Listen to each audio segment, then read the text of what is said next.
रूसी सैनिक अब यूक्रेनी जमीन पर कहीं भी सुरक्षित नहीं हैं। हर रोज दर्जनों सैन्य रेलगाड़ियां यूक्रेनी मोर्चे पर रूसी सैनिकों को रसद पहुंचाने के लिए रवाना होती हैं। लेकिन हर रेलवे लाइन पर, हर स्टेशन पर इन रेलगाड़ियों पर नजर रखने वाली आंखें मौजूद हैं, यानी यूक्रेनी गुरिल्ला प्रतिरोध समूह रूसी सैन्य ट्रेनों के मार्गों का मानचित्रण करके पुतिन की आक्रमणकारी सेना को तोड़ने की कोशिश कर रहे हैं। इसका सबसे ताज़ा उदाहरण दक्षिणी यूक्रेन में हुआ। 26 अक्टूबर 2025 की सुबह जापोरिजिया क्षेत्र के बेर्दियांस्क जिले में रेलवे लाइनों पर रूसी आक्रमणकारी सेना को रोक दिया गया। यूक्रेनी खुफिया एजेंसियों ने रूसी सेना के लिए हथियार और गोला बारूद ले जा रही एक विशाल ट्रेन का पता लगाया, जो चेरनिहिव्का और स्टोलनेव की ओर जा रही थी। यूक्रेनी छापामारों ने इस सैन्य ट्रेन को रोकने और पटरी से उतारने में कामयाबी हासिल की, हिमर्स मिसाइल से नहीं बल्कि क्रेमलिन के लिए एक कहीं ज़्यादा कपटी, कहीं ज़्यादा निजी और कहीं ज़्यादा भयावह ऑपरेशन से। यह सिर्फ एक रेल दुर्घटना नहीं थी, बल्कि इस बात का सर्जिकल सबूत था कि कैसे एक साम्राज्य की सैन्य रीढ़ को अंदर का कैंसर धीरे धीरे खा रहा है।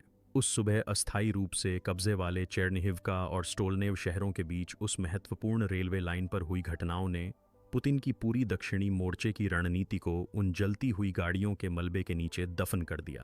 तोड़फोड़ की कार्रवाई का विवरण किसी सैन्य थ्रिलर जैसा था। यूक्रेनी छापामार महीनों से इस बात पर नजर रख रहे थे कि रूसी सैन्य काफिले कब और कितनी बार इस लाइन का इस्तेमाल करते हैं। 26 अक्टूबर की सुबह उनका लंबे समय से प्रतीक्षित शिकार आखिरकार जाल में फंस गया। ऊपर से नीचे तक हथियारों और गोला बारूद से लदी एक 70 मीटर लंबी सैन्य ट्रेन धीरे धीरे आगे बढ़ रही थी। छापामारों ने शायद हफ्तों पहले ही पटरियों पर उच्च शक्ति वाले विस्फोटक रख दिए थे और उन्हें उन जगहों पर कुशलता से छिपा दिया था जहां रूसी गश्ती दल सबसे कमजोर थे। जब ट्रेन उस खतरनाक जगह पर पहुंची तो मानो नर्क के द्वार खुल गए हों। विस्फोट की तीव्रता से विशाल इंजन और उसके ठीक पीछे के 3 रेलवे प्लेटफॉर्म पटरियों से उड़कर ढलान पर जा गिरे। लेकिन असली झटका लोकोमोटिव के पीछे लगे 10 बंद डिब्बों को लगा। उन डिब्बों में संभवतः 152 मिलीमीटर के गोले, ग्रैड रॉकेट और टैंक गोला बारूद भरा हुआ था, जिनका मोर्चे पर रूसी तोपखाने बेसब्री से इंतजार कर रहे थे। शुरुआती विस्फोट से उत्पन्न शॉकवेव और आग ने उन डिब्बों में एक अनियंत्रित श्रृंखला प्रतिक्रिया शुरू कर दी। कुछ ही मिनटों तक चले और कई किलोमीटर दूर के गांवों तक सुनाई देने वाले भीषण विस्फोटों ने उन 10 गाड़ियों और उनमें भरी सैकड़ों टन मौत को आसमान में फेंक दिया, जिनका फिर कभी इस्तेमाल नहीं किया जा सका। इस ऑपरेशन का नतीजा रूस के लिए पूरी तरह से विनाशकारी साबित हुआ। एक लोकोमोटिव, हथियारों और गोला बारूद से लदे 10 डिब्बे और 3 प्लेटफार्म पूरी तरह से नष्ट हो गए। सबसे महत्वपूर्ण बात यह थी कि चेरनिगोव्का और स्टूलनावा के बीच की महत्वपूर्ण रेल लाइन न केवल क्षतिग्रस्त हो गई बल्कि अनुपयोगी भी हो गई। यातायात अनिश्चित काल के लिए ठप हो गया। यह सिर्फ एक ट्रेन का नुकसान नहीं था, बल्कि एक पूरे मोर्चे का दम घुटना था। पूरे युद्ध के दौरान रूसी आपूर्ति लाइनों पर यूक्रेन के हमलों के परिणाम स्वरूप गोला बारूद की कमी से जूझ रहे रूसी सैनिक क्रेमलिन से लगातार अपील करते रहे। जैसा कि आप देख सकते हैं, झील के किनारे क्लेशेवका में 2 तेंदुए हैं। यह इलाका पूरी तरह से गोलाबारी से घिरा हुआ है और जंगल का जमीन कैसेटों से ढका हुआ है। चर्च में लगभग 100 लोग हैं। हमें यानी 10 लोगों को इस पूरे आंगन और 5 आश्रयों से बाहर धकेला जा रहा है। 5 आश्रय स्थल, और ऐसा इसलिए है क्योंकि हम उन्हें नहीं लेते ताकि हमें वहां से निकलने का मौका मिले। कम से कम कोई तो हो। इस तोड़फोड़ के रणनीतिक निहितार्थों को समझने के लिए यह समझना जरूरी है कि जापोरिजिया बर्डियांस्क लाइन रूस के लिए क्या मायने रखती है। यह रूस के भूमिपुल का एक हिस्सा है जो रूसी मुख्य भूमि को मेलिटोपोल, बर्डियांस्क और अंततः क्रीमिया के कब्जे वाले क्षेत्रों से जोड़ने वाला एक महत्वपूर्ण सैन्य मार्ग है। यह लाइन सिर्फ एक रेलवे लाइन नहीं है। यह दक्षिण में पुतिन की पूरी कब्जाकारी सेना का जीवन रक्त है। इस धमनी से न केवल गोला बारूद बहता है, बल्कि ईंधन, भोजन, स्पेयर पार्ट्स और नए सैनिक भी बहते हैं। इस 70 मीटर लंबी ट्रेन का विनाश उस जीवन रक्त में एक थक्का डालने जैसा है, और इस थक्के के परिणाम अग्रिम मोर्चे पर तुरंत महसूस किए जाएंगे। इस समय जापोरिजिया के दक्षिण में तोखमाक और मेलिटोपोल के आसपास की खाइयों में यूक्रेन के जवाबी हमले का विरोध करने की कोशिश कर रहे रूसी सैनिक पहले से ही गोला बारूद की कमी से जूझ रहे थे। यूक्रेन की हाइमार्स और ATACMS मिसाइलों ने उनके मुख्य डिपो पर हमला करके उनकी रसद व्यवस्था को पहले ही पंगु बना दिया था। यह ट्रेन उन भूखे सैनिकों के लिए आखिरी उम्मीद, आखिरी जीवन रेखा थी। अब वह जीवन रेखा कट गई है। तो आने वाले दिनों और हफ्तों में क्या होगा उन खाइयों में मौजूद रूसी तोपखाने, जो शायद रोजाना एक 100 राउंड फायर करते थे, अब 10 राउंड फायर करने पर मजबूर हो जाएंगे और अंततः पूरी तरह से शांत हो जाएंगे। गोला बारूद की कमी से जूझ रही टैंक बटालियनों को यूक्रेनी बख्तरबंद वाहनों की बढ़त पर नजर रखने के लिए मजबूर होना पड़ेगा, और उस मोर्चे पर तैनात हर रूसी सैनिक समझ जाएगा कि क्रेमलिन अब उन्हें खाना नहीं दे सकता, उसने उन्हें उनके हाल पर छोड़ दिया है। यही वह क्षण होता है जब सेना का मनोबल टूट जाता है। जैसे जैसे इस तरह की खबरें मोर्चे तक फैलेंगी, रूसी सेना में भगोड़ों की संख्या तेजी से बढ़ेगी। दूसरी ओर यूक्रेनी छापामारों की यह सफलता अनिवार्य रूप से नए और अधिक साहसी अभियानों का संकेत देती है। अगर छापामार इस अपेक्षाकृत कम सुरक्षित रक्षा पंक्ति को इतनी आसानी से नष्ट कर सकते हैं, तो यह अनुमान लगाना मुश्किल नहीं है कि अगला निशाना कहाँ होगा। असली निशाना तो वह कंठस्थ नस ही है, यानी मेलिटोपोल को सीधे क्रीमिया से जोड़ने वाली मुख्य रेल लाइन। 26 अक्टूबर को उस लाइन को निशाना बनाकर की गई एक सफल तोड़फोड़ की कार्रवाई न केवल मोर्चे को बल्कि क्रीमिया में मौजूद हजारों रूसी सैनिकों को भी फंसा लेगी, जिससे वे भूख से मर जाएंगे और एक द्वीप पर आत्मसमर्पण कर देंगे। यूक्रेनी गुरिल्ला शायद पहले से ही उस मुख्य लाइन के कमजोर बिंदुओं की टोह ले रहे हैं और अगले नर्क के लिए सही समय का इंतजार कर रहे हैं। तो रूस इस आंतरिक रक्तस्राव, इस अदृश्य युद्ध को रोकने के लिए क्या कर रहा है? क्रेमलिन की प्रतिक्रिया हमेशा की तरह क्रूर बल और व्यामोह का मिश्रण है। इस तोड़फोड़ के तुरंत बाद सैकड़ों एफएसबी और रोजगार्डिया या नेशनल गार्ड के सैनिक चेरनिगोवका और स्टोलनोवे कस्बों में घुस आए होंगे। तो गद्दारों की तलाश शायद शुरू हो चुकी होगी। घरों पर छापे मारे जा रहे हैं और सैकड़ों स्थानीय लोगों को बिना किसी पूछताछ के मिलीभगत के संदेह में निस्पंदन शिविरों में ले जाया जा रहा है। इसका उद्देश्य भय फैलाना और पक्षपातियों के लोगों से संबंध तोड़ना है। क्रेमलिन युद्ध की शुरुआत से ही इस रणनीति का इस्तेमाल करता रहा है और जपोरोजे बर्डियांस्क दिशा में पक्षपातपूर्ण कार्रवाई के बाद अगर वह इस तरीके को फिर से अपनाए तो कोई आश्चर्य नहीं होगा। साथ ही रूस सबसे महत्वपूर्ण रेलवे लाइनों के किनारे हर कुछ किलोमीटर पर सशस्त्र निगरानी टावर लगाने और अप्रशिक्षित भर्ती किए गए सैनिकों से युक्त गश्ती दल के साथ लाइनों की सुरक्षा करने की कोशिश कर रहा है। हालांकि ये उपाय बाल्टी से सागर खाली करने जैसा है, क्योंकि रूस का सबसे बड़ा दुश्मन यूक्रेनी सेना नहीं बल्कि उसके द्वारा कब्जा किए गए विशाल क्षेत्र और वहां रहने वाले लोगों की नफरत है। यूक्रेन में रूसी कब्जे वाले क्षेत्रों में हजारों किलोमीटर लंबी रेलवे लाइनें हैं। पुतिन के लिए इन लाइनों के हर मीटर पर एक सैनिक तैनात करना शारीरिक रूप से असंभव है। उनकी सेना पहले से ही यूक्रेनी मोर्चे पर 10 लाख से ज्यादा सैनिकों को खो चुकी है और मानव संसाधन संकट से जूझ रही है। इन सुरक्षा कर्तव्यों को निभाने के लिए वह मोर्चे से जितनी भी बटालियनें हटाते हैं, वे अग्रिम पंक्ति को और कमजोर करती हैं।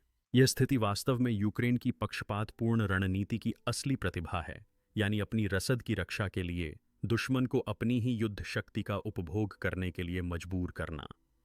इसके अलावा ये उपाय पक्षपातियों के विरुद्ध कारगर नहीं होते। आतेश जैसे प्रतिरोध आंदोलन अब केवल तोड़-फोड़ करने वाले नहीं रह गए हैं। ये परिष्कृत गुप्त गुट हैं, जिन्हें यूक्रेन की सैन्य खुफिया एजेंसी GUR द्वारा प्रशिक्षित और वित्त पोषित किया जाता है, और सबसे महत्वपूर्ण बात, स्थानीय आबादी में इनकी गहरी जड़ें हैं। इन्हें यह भी पता होता है कि रूसी गश्ती दल कब गुजरते हैं, कौन से बिंदु कमजोर हैं और FSB का गद्दारों की तलाश किस पर केंद्रित है। इन रूसी उपायों के बावजूद ये अपनी गतिविधियां जारी रखेंगे, शायद ज़्यादा गुप्त रूप से, शायद ज़्यादा जटिल तरीकों से, लेकिन बिना रुके। उन्हें रोकने का सिर्फ एक ही तरीका है, उन जमीनों से रूसी सेना की पूरी तरह वापसी। उस दिन तक रूस के लिए यूक्रेन की हर रेल पटरी एक संभावित बारूदी सुरंग है, हर सुरंग एक घात है और हर ट्रेन एक टिक टिक करता टाइम बम है जो फटने का इंतजार कर रहा है। 26 अक्टूबर को जली ट्रेन सिर्फ गोला बारूद की बर्बादी नहीं है, बल्कि इस बात का ज्वलंत प्रमाण है कि रूस की कब्जा परियोजना अंदर से कैसे सड़ रही है और कैसे यूक्रेनी प्रतिरोध की आग कब्जा की सबसे काली रात में भी बुझ नहीं पाई है। हालांकि ये लपटें अग्रिम मोर्चे पर एक टैंक के नुकसान से कहीं ज्यादा बड़े डर को भी उजागर करती हैं। क्रेमलिन के सबसे सुरक्षित कक्षों के भीतर एक अस्तित्वगत आतंक, क्योंकि इस तोड़-फोड़ ने पुतिन के जनरलों को यह स्वीकार करने पर मजबूर कर दिया है कि वे न केवल यूक्रेनी सेना के खिलाफ बल्कि लाखों लोगों की एक अदृश्य भूतिया सेना के खिलाफ भी युद्ध हार गए हैं, जिसे वे न देख सकते हैं, न सुन सकते हैं और न ही कभी हरा सकते हैं। 26 अक्टूबर को रूस की सैन्य आपदा को पूरी तरह से समझने के लिए हमें यह समझने की ज़रूरत नहीं है कि वह बम किसने लगाया था, बल्कि यह समझने की ज़रूरत है कि वह वहां कैसे पहुंचा। रूसी संघीय सुरक्षा सेवा का दुःस्वप्न यह नहीं है कि यूक्रेनी विशेष बल अग्रिम पंक्ति में घुसपैठ करके 30 किलोमीटर अंदर तक घुस आए। एफएसबी का असली दुःस्वप्न यह संभावना है कि बम लगाने वाले संभवतः उस कस्बे के स्थानीय निवासी, कोई इलेक्ट्रीशियन, कोई किसान या कोई रेलवे कर्मचारी थे जो रोज रूसी गश्ती दल का स्वागत करते थे। यह जमीनी स्तर पर यूक्रेन के पूर्ण प्रतिरोध सिद्धांत का प्रकटीकरण है। युद्ध की शुरुआत से ही कीव ने न केवल एक सेना का निर्माण किया है, बल्कि उसने कब्जे वाले क्षेत्रों में एक अदृश्य मानव ढांचा भी बनाया है। यह एक विशाल खुफिया और प्रतिरोध नेटवर्क है जो हजारों नागरिकों से बना है और रूसी कब्जे की हर गतिविधि पर नजर रखता है। यह सॉफ्ट इंटेलिजेंस नेटवर्क यूक्रेन की कठोर सैन्य शक्ति के लिए एक अमूल्य बलगुणक है। क्रीमिया में S-400 बैटरी का स्थान किसी अमेरिकी जासूसी उपग्रह द्वारा नहीं, बल्कि उस बैटरी के पास खेत जोत रहे एक किसान द्वारा पता लगाया गया है। रूसी कमांड सेंटर के निर्देशांक ग्लोबल हॉक यूएवी द्वारा नहीं, बल्कि एक स्थानीय यूक्रेनी द्वारा लीक किए गए हैं जो इमारत की सफाई के लिए उसमें घुसता है। 26 अक्टूबर की ट्रेन तोड़फोड़ इन दोनों ताकतों का एक आदर्श संयोजन है। स्थानीय प्रतिरोध, सेनानियों द्वारा प्रदान की गई खुफिया जानकारी और यूक्रेनी विशेष बलों द्वारा प्रदान किए गए विस्फोटक और सैन्य प्रशिक्षण। यह एक ऐसा तालमेल है जिसे पुतिन कभी भी क्रूर बल से नहीं हरा सकते। युद्ध समाप्त होने तक रूस इस अदृश्य खतरे का समुचित जवाब देने में असमर्थ रहेगा। पुतिन को बस सोवियत केजीबी से विरासत में मिला क्रूर पागलपन भरा और अधिनायकवादी दमन ही पता है। यह एक अमानवीय तरीका है जो पुराने सोवियत काल में भी काम नहीं करता था। एफएसबी का तरीका सीधा है, डर और सामूहिक दंड। लेकिन जैसा कि हमने बताया, 21वीं सदी के नेटवर्क प्रतिरोध के सामने यह स्टालिनवादी रणनीति नाकाम होने के लिए अभिशप्त है। और इस नाकामी के 3 मुख्य कारण हैं। पहला कारण यह है कि यह तरीका प्रतिरोध को बढ़ावा देता है। एफएसबी का निर्मम दमन प्रतिरोध को खत्म करने के बजाय उसे और भड़काता है। गिरफ्तार किया गया हर निर्दोष नागरिक अपने पीछे एक ऐसा परिवार और दोस्तों का समूह छोड़ जाता है जो बदला लेने के लिए और भी ज्यादा प्रेरित होता है। एक मां जिसका बेटा एक निस्पंदन शिविर में ले जाया जाता है, जो पहले राजनीति में रुचि नहीं रखती थी, अगले ही दिन यूक्रेनी गुरिल्लाओं के लिए एक सुरक्षित ठिकाना बन जाती है। एफएसबी का दमन शायद गुरिल्लाओं की भर्ती का सबसे बड़ा हथियार हो सकता है। यूक्रेनी सैन्य खुफिया और सुरक्षा सेवा का भूतिया ढांचा रूसी प्रशासन की विफलता का एक और कारण है। यह प्रतिरोध अब 1940 के दशक की तरह एक ही नेता द्वारा संचालित पदानुक्रमित ढांचा नहीं रहा। यूक्रेनी सैन्य खुफिया एजेंसी GUR और सुरक्षा सेवा SBU एक सेल सिस्टम के जरिए इस नेटवर्क का प्रबंधन करते हैं। हर सेल, जैसे तोड़फोड़ सेल, खुफिया सेल या दुष्प्रचार सेल में केवल 3 से 5 लोग होते हैं और उनका अन्य सेल से कोई संपर्क नहीं होता। वे एन्क्रिप्टेड चैनलों के जरिए केवल एक ही हैंडलर से संवाद करते हैं। इससे यह सुनिश्चित होता है कि अगर एफएसबी एक सेल को भी ध्वस्त कर दे तो भी बाकी नेटवर्क अपनी गतिविधियां जारी रख सकता है। कब्जे की असंभवता तीसरा कारक है जो रूस की रणनीति को कमजोर कर सकता है। इस युद्ध को छेड़ने के लिए रूस को स्थानीय आबादी के स्वैच्छिक सहयोग की आवश्यकता है। हालांकि कब्जे वाले क्षेत्रों में रूस की क्रूर रूसीकरण नीति ने इस सहयोग को असंभव बना दिया है। यह समझने के लिए कि ये पक्षपाती इतने घृणास्पद और दृढ़ क्यों हैं, हमें कब्जे के सैन्य आयाम से आगे बढ़कर इसके सांस्कृतिक और मानवीय आयामों पर गौर करना होगा। ये प्रतिरोध सेनानी न केवल अपनी जमीन बल्कि अपनी पहचान और अपने भविष्य की भी रक्षा कर रहे हैं। रूस अपने कब्जे वाले शहरों जैसे मेलिटोपोल, बेर्दियांस्क और मारियोपोल में यूक्रेनी पुरुषों को जबरन भर्ती कर रहा है, जो अंतर्राष्ट्रीय कानून का उल्लंघन है। इसका मतलब है कि एक पिता को अग्रिम मोर्चे पर अपने ही बेटे के खिलाफ लड़ने के लिए मजबूर करना। यह एक परिवार और समुदाय के लिए सबसे बड़ी त्रासदी है। जिस महिला ने अपने पति या बेटे को इस तरह खोया हो, उसके लिए रूसी गोला बारूद की गाड़ी को उड़ा देना कोई नैतिक विकल्प नहीं, बल्कि एक ज़रूरत है। रूसी प्रशासन ने आम तौर पर स्कूलों में क्रेमलिन के प्रचार पाठ्य सामग्री रखी है। यह एक पीढ़ी का ब्रेन वॉश करने उन्हें यह भुलाने की कोशिश है कि वे कौन हैं। हजारों युवा यूक्रेनी नागरिकों को उनके परिवारों से जबरन अलग कर दिया गया है और देशभक्ति की शिक्षा के नाम पर रूस के शिविरों में भेज दिया गया है। या रूसी परिवारों को पालक बच्चों के रूप में सौंप दिया गया है। 26 अक्टूबर के विस्फोट के पीछे असली ईंधन यही है। हम सभी यूक्रेनी प्रतिरोध सेनानियों, खासकर पक्षपातियों द्वारा महसूस की जा रही बदले की भावना की बात कर रहे हैं। उस शासन के खिलाफ वह शुद्ध और अदम्य क्रोध जो आपकी भाषा, आपके बच्चों और आपके पतियों को चुरा रहा है। इस क्रोध को एफएसबी की किसी भी यातना या दबाव की तकनीक से नहीं बुझाया जा सकता। इस प्रकार रूस खुद को दो मोर्चों पर युद्ध में पाता है जिसे वह अपनी कब्जे वाली जमीन पर नहीं जीत सकता। एक तरफ यूक्रेनी सेना की लगातार बढ़ती ताकतवर पारंपरिक सेना है जिसमें F-16 ATACM और लेपर्ड टैंक शामिल हैं। दूसरी तरफ अपने ही घर के पिछवाड़े में पनप रही एक अदृश्य गुस्सैल और निर्दयी छापामार सेना है जो हर रेल पटरी के नीचे, हर बिजली के ट्रांसफार्मर के अंदर और हर सहयोगी की कार के इग्निशन में घात लगाए बैठी है। यह पुतिन के सुरक्षा तंत्र का पूरी तरह से पतन है। रेलवे की सुरक्षा के लिए पुतिन जितने ज्यादा सैनिकों को अग्रिम मोर्चे से हटाते हैं, अग्रिम मोर्चे उतने ही कमजोर होते जाते हैं। या पुतिन जितने ज्यादा नागरिकों को देशद्रोही बताकर गिरफ्तार करते हैं, उतने ही ज्यादा लोग प्रतिरोध में धकेलते हैं। यह अराजकता का एक ऐसा चक्र है जिसका कोई समाधान नहीं है।